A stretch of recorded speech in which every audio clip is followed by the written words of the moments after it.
attention to something else, and I think we're going to get started. Otherwise, we won't have enough time to talk about everything we want to talk about. And there was a Q&A session planned for the end of that talk. I've planned another Zoom link in case of we don't have enough time to go to the end of the talk or the Q&A session. So we'll see. Well, anyway, so I thank you all for joining us tonight.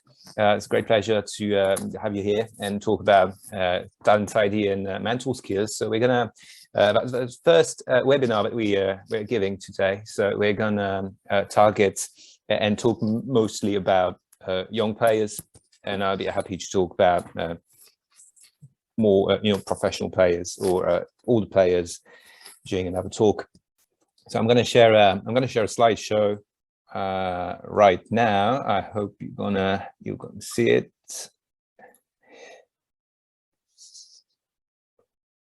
All right. So I just shared it. I hope you can see it.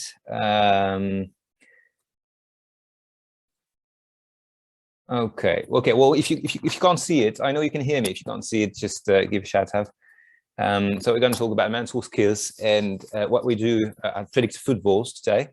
So a little slide about me. I don't want to be too egotic tonight, but just to let you know who I am and why I'm doing what I do. So start with, I'm 36 years old. I'm a former researcher, former academic, working in the field of behavioral sciences. I've been working in different countries, Canada, the UK, Belgium, France. I am myself a football player, but I also do boxing. So I quite like sport. I think we can fairly say that. And I'm the founder and director of a consultancy company, called Analytica, and the creator of Predictive Football since 2020. So this is who I am, doing behavioral sciences as a living. So to start with, I know it's a bit cliche to start with quoting famous people who might have said something someday. But it is one from Jamie Vardy. I don't know if it's genuine, but that's not the main point. We don't care if Jamie Vardy ever said that at all. But I think the content is more important. So the sentence is, I don't see how people can tell someone that is 16 years old they're not good enough, or they are good enough when there's still another 5 years of growing time. Who knows if that's the age their best ability is going to come out. I think this sentence makes a lot of sense. Can we tell and can we predict talent? Can you predict players' potential when they're young, when they're teenagers? Is that ever possible? Can we do it using traditional scouting methods, or do we need some more elaborate techniques, or should we use different criteria to assess players' potential? I hope that's an answer you'll be convinced. You'll be convinced at the end of this talk that we have answered. So to start with, I'd like to focus on the biases that are associated with traditional scouting methods, and I'm sure that the next slide is going to talk to most of you. I'm going to talk about the relative age effect. You might all know that already, so it's not going to be new. So in an ideal world, you would expect that every kid that is noticed by scouts, every professional players in the team are born equally over the year, in different months of the year, different quarters of the year, just like this graph is showing. So here on the y-axis, you've got the percentage of professional player in a club, and different months of the year. You would expect a perfect and equal distribution between every quarter. There's no reason to expect that birth date is a criterion that is used by scouts to select players.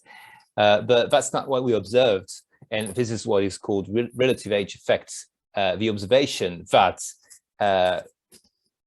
in professional teams, there's a high frequency of players born early in the year, like January, March, for instance. So there's no reason to expect that scouts should base their decisions and their recruitment of players based on the month of birth, but this is still an observation.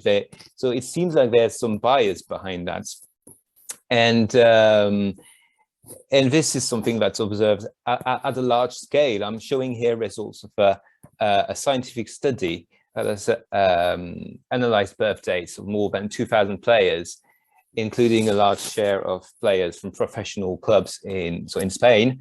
So here again, you've got the months on the x-axis and the percentage of play on the y-axis. And what you can see is that in Spanish professional clubs, you've got a higher percentage, a higher share of players born early in the year. And another study shows that this is the same in all the big championships in Europe. This study has analyzed birth dates of again more than 2,000 players in France, the UK, Germany, Spain, and Italy. And as you can see, in every championship, there is a higher share of players born early in the year. So it seems like there's some kind of bias here. So we don't really know how it happens. It might be that, well, the best explanation so far is that when scouts select players at a young age, during teenagehood, when they're 12, 13, 14, where you get a big difference between players at that age in their level of maturity. And it might be that scouts are noticed players that jump higher than others, those players that run faster than others, who are higher than the rest, taller than the rest, sorry. So it might be that scouts tend to focus on those players that have reached their maturity before others. All right. So that's a question of maturity here. That's the best hypothesis that we have at the moment. So it seems like there's an unconscious bias by scouts to select those players that are actually that reach the best performance, but because they're early, they reach their maturity before other players in the same age category. Okay, so is it detrimental to performance and to the success of scouting? What do we know about maturity? Well, I'm going to show you findings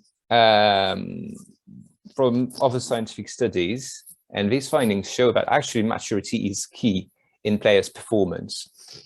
This study has correlated the age at maturity of U15, under 15 footballers. Here on the x-axis, you've got age at maturity that varies between 12 and 15 years old. And on the y-axis, you've got the total distance run, the average total distance run in a match, okay? And what they show is that for any position, here you get the different positions. So each line corresponds to a position on the field. So don't focus on that. Just focus on the result that actually the age at maturity is correlated to total distance run during a match. That is, players reach maturity at a later age, okay? Later, at 15, for instance, or 14, they actually run more inside a match than players who reach maturity at a younger age, okay? And the study shows the same for high-speed running. So here you still have age at maturity as an x-axis, and high-speed running. So that's the average. So that's an index that they've computed, but that represents the frequency at which players do high-speed running during a match. And what they show is that the same happens for high-speed running. So the later the player reaches maturity, and the more high-speed running boots he's going to do during a match. So there's something critical here, and quite paradoxical, if you want, because the relative age effects show that scouts tend to focus on those players that reach maturity before others. And if you look at morphology, if you look at physiology and behavior during matches, actually those players reaching maturity before others, who are noticed by scouts, they actually have lower performance during matches. Okay, so that's quite critical and paradoxical. Is there any evidence that maturity plays a role on psychology? Well, yes, that is the case. I'm going to show you results of the study performed with 4 English professional academies. You've got Arsenal, Southampton, Crewe Alexandra, and Stoke City. And what the researchers have done is that they've asked players to fill questionnaires, psychological questionnaires, to measure their level of planning abilities, what we call evaluation, reflection. So basically, what you can see for yourself, planning corresponds to I have a clear goal for each practice session. So that's an example of item that is measured for that psychological skill in particular. Evaluation, so that's a tendency for players to think back about what they've done during the session and evaluate whether they did right or wrong.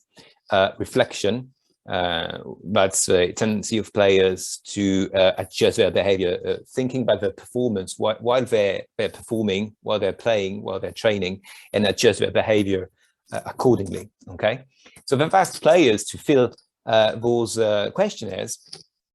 And what they've noticed is that there was a link between psychological skills, the scores on all these psychological skills, and maturity. And actually, here you've got a graph showing age and maturity on the x-axis and psychological skills on the y-axis, basically the scores obtained by players on those skills. And what they've shown is that players reaching maturity at a later age, at an older age, actually had better psychological scores on these psychological skills. So it seems like late maturers possess a psychological advantage too. So in addition to running more and running faster in games, late maturers seem to show a psychological advantage. Okay, that's quite critical when you know that scouts tend to notice players that reach maturity at a younger age, and this is why we could expect psychological skills to be critical in the way scouts assess players. So now that we've shown that psychological skills are related to maturity and performance, is there any scientific evidence that players' psychology predicts success and performance? Or the answer is yes, of course. I'm not going to show you all the evidence tonight. We only have 25 minutes, but I can show you results of a study performed with young footballers. So what the researchers have done in that study is that they've assessed players when they were between 14 and 18 years old, and then they follow their career, and they get back in touch with the same players after 10, 15 years, and they compare those players who had reached professional success, who had played at least 10 years in the first league European clubs, and all the other players who didn't have successful professional career. So here on the y-axis, you've got those 2 skills of interest, two psychological skills of interest: individual commitment and reaction towards problems. And we're going to compare professional players and the other players. So we're going to compare their psychological scores during teenagehood between these 2 samples. What you can see is that actually those players who became professional players had higher scores on those 2 psychological skills during teenagehood. Okay, so that's true for individual commitment, and that is true for reaction towards problems. Okay, so that means that if we had relied on those skills during teenagehood, we would have been able to tell which players was more likely to be more successful in the future as a professional player. Okay, so we've got a lot of evidence that psychological skills can predict the number of years played in a professional club or performance on pitch. I'm not going to shoot all that tonight, but so I can't see if you have questions, but I suggest we keep questions for the Q&A session. So back to the slide. What is interesting with personality and psychological skills in particular is that it is quite stable over time. You know, as I'm going to show you on the next slide. Here you get player's age on the x-axis and psychological scores on the y-axis. And actually, what we know, psychological evidence show. Sorry about that. psychological evidence, scientific evidence, show that personality is quite stable over time. That means that those players, like take player number five, for instance, player number 5 has the highest score at 12 years old in the sample, and is also likely to be the player with the highest score at 14 years old. Okay, we've got 10 minutes left. So that means that differences are kept over time. So those players that show higher scores earlier, they're more likely to be at the top later too. This is quite different from morphology and physiology, where maturity kind of shuffle the cards and shuffle the abilities and the skills. So those players who are taller than the rest at 12 years old, they might be among the smallest ones at 14 or 15, you never know. But personality and psychological skills are quite stable over time, which makes them a good criteria on which to base assessment when we try to predict future performance. So what psychological skills to look for in young footballers then? Well, that's what we've done with Predictive Football. What we've done to create our talent ID tool is that we've collected all the relevant and meaningful data where psychological skills could predict performance in the future. And we integrated them into a single tool for us to be able to estimate players' potential. So basically the same kind of data that I've just shown you. Those data are showing that, for instance, players with more creativity score three times more goal, or individual commitment, being higher in players having a top career. So I'm going to go quicker on that. So what we do basically is that we ask players to fill in questionnaires. Okay, the like you can see on the left side of the screen. We also have developed cognitive games, so things that are used on a regular basis by psychologists, but we developed an online version allowing any player in the world to take the test. So that's the kind of thing that we ask players to do. Can be done quite rapidly. You can do the all assessments in between 40 minutes and an hour, and we come back to the club or the player with a report showing all the scores he's obtained on the different psychological skills that we've assessed, and also how he's doing compared to other players in our database. So I'm going to give you an example of report, for instance, with Luke, who is 13 years old now. So this is what a Predictive Football report looks like. So what we do is that we assess 7 different psychological skills. We're working on another one, so there's going to be another one added to the report soon. We're doing research and development all the time, trying to find good criteria from which to assess players. So we give players their raw scores. We compare them to players from the same age category and from to all the players of our database. And we also provide recommendations, as you can see on the right side of the screen. So for each of the skills, we tell them whether they can improve, or the skill has to be monitored, or whether they score good, they get good scores. The third page of the report show how the player is doing compared to other players of the same age category or all the players. So easy in the top 10%, top 20%, or easy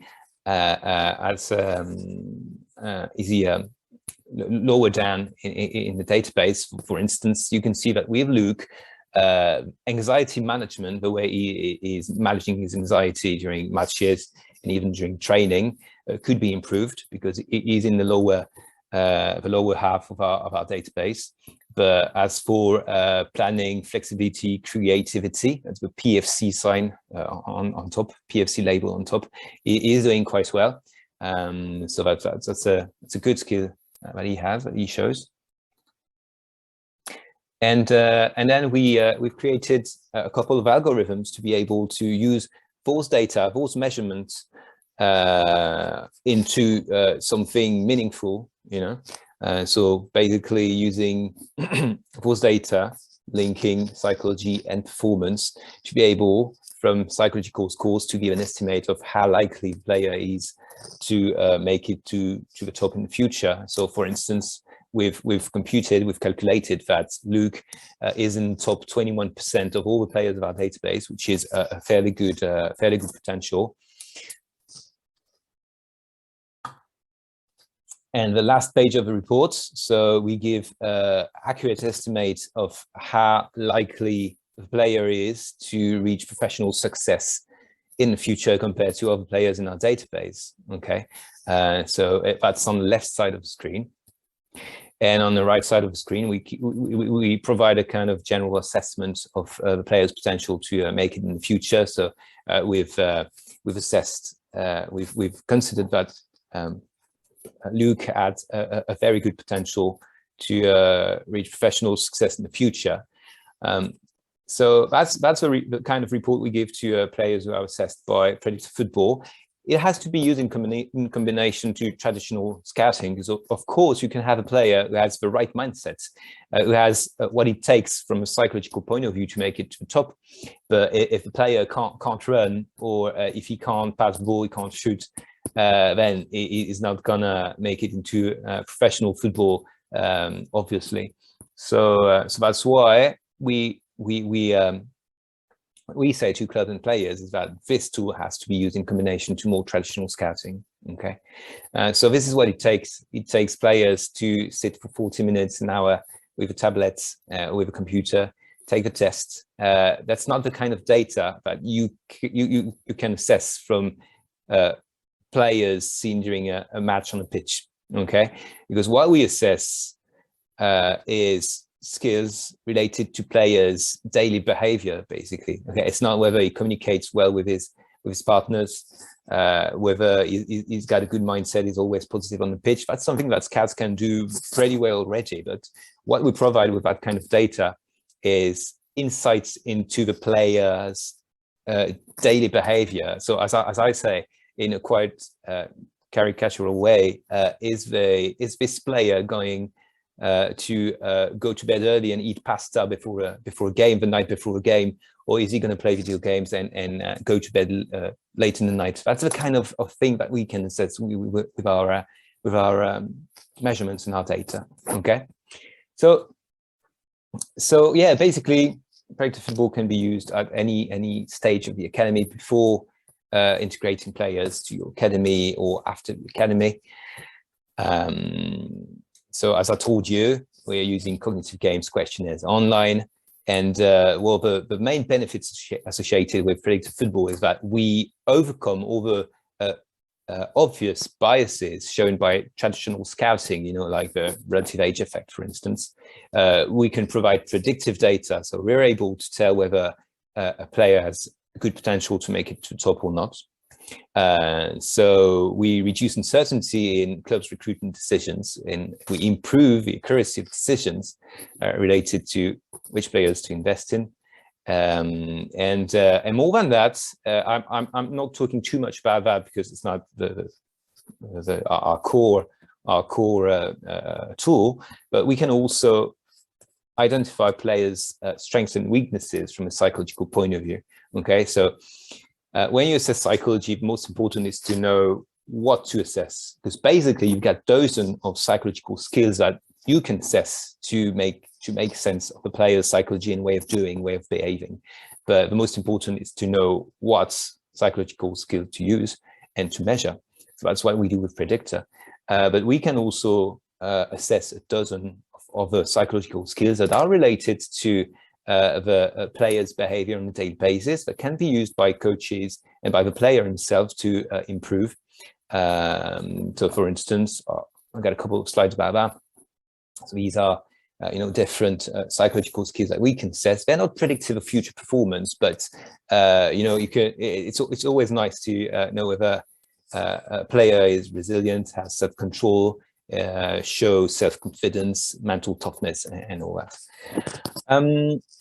All right, so that's the end of a talk. We got less than a minute left. So what I'm going to do for the question and answer session is that I'm going to publish right now another link on LinkedIn. on our page on LinkedIn, so that we can continue the discussion with a questions and answer session. All right. So I hope you like the talk, and I'm going to post that link right now on LinkedIn. So if you wanna discuss, please click and join us again. All right. Thank you.